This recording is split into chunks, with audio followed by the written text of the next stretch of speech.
വിശ്വസിക്കുന്നവന് സകലവും സാധ്യം.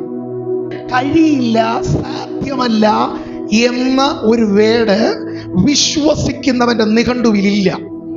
എന്താ കർത്താവ് പറയുന്നത്? വിശ്വസിക്കുന്നവന് സകലവും കഴിയും. അവന് കഴിയാത്തതായി ഒന്നുമില്ല. നമ്മുടെ ബുദ്ധിക്ക്, നമ്മുടെ അറിവിന്, നമ്മുടെ കഴിവിന്, നമ്മുടെ ജ്ഞാനത്തിന് ചില അതിരുകളുണ്ട്, ചില ലിമിറ്റുകളുണ്ട്. എന്നാൽ വിശ്വസിക്കുന്നവന് ഈ ലിമിറ്റ് ഇല്ല. കർത്താവ് പറയുന്ന വാക്ക് ചിലത് കഴിയും എന്നല്ല. വിശ്വസിക്കുന്നവന് 1 2 3 എന്ന് പറഞ്ഞ് ചില കാര്യങ്ങൾ മാത്രം ഒരു ലിസ്റ്റ് കർത്താവ് തരികയല്ല.